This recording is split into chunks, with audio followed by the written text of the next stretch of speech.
మిత్రులు కొత్తగూడెం శాసనసభ్యులు రాష్ట్ర సిపిఐ సెక్రటరీ సాంబశివరావు గారితో కూడా నేను మాట్లాడాను. కొత్తగూడెంలో కూడా ఇది హంగ్ వచ్చింది. అక్కడ కూడా సిపిఐకి 25 ఏదో వచ్చినట్టున్నాయి, మాకు 9ో 10ో వచ్చినట్టున్నాయి. కాబట్టి నేను వారికైతే ఓపెన్ ఆఫర్ ఇచ్చినాను. సింగరేణిలో జరుగుతున్న కుంభకోణాలు, సింగరేణిలో జరుగుతున్న దుర్మార్గాలు, అరాచకాలకు అడ్డుకట్ట వేయాలి అంటే డెఫినెట్గా మేము మీతో కలిసి వస్తాము. కాంగ్రెస్ బీజేపీని అడ్డుకోవాల్సిన అవసరం ఉంది. ఎందుకంటే ఈ రెండు చోట్ల కూడా అక్కడ 51% వాటా సింగరేణిలో రాష్ట్ర ప్రభుత్వానికి ఉంది, కాంగ్రెస్ ప్రభుత్వం ఇక్కడ ఉన్నది. 49% వాటా కేంద్ర ప్రభుత్వానికి ఉంది, బీజేపీకి అందులో భాగస్వామ్యం ఉంది.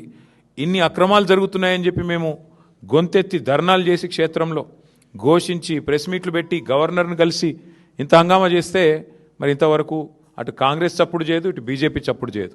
అందుకే మిత్రులు సిపిఐ రాష్ట్ర సెక్రటరీ మరి సాంబశివరావు గారికి నేను ఫోన్ చేసి చెప్పాను, మీరు కనుక తీసుకోవాలనుకుంటే కొత్తగూడెం కార్పొరేషన్ మీరు తీసుకోండి, మేము మద్దతు ఇస్తాం ఓపెన్గా అని చెప్పి కూడా వారికి చెప్పడం జరిగింది. ప్యూర్లీ ఒకటే ఉద్దేశం, సింగరేణిలో జరుగుతున్న దోపిడీని, సింగరేణి కేంద్రంగా ఉన్న కొత్తగూడెంలో తప్పకుండా అక్కడ మరి కాంగ్రెస్ బీజేపీని ఎండగట్టాలన్న ఉద్దేశంతోనే ఈ ఆఫర్ కూడా మేము ఇచ్చాము.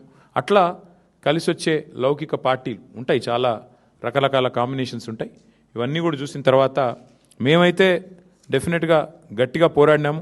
గట్టిగా క్షేత్రస్థాయిలో మా నాయకులు, మా కార్యకర్తలు కూడా బలంగా కొట్లాడారు.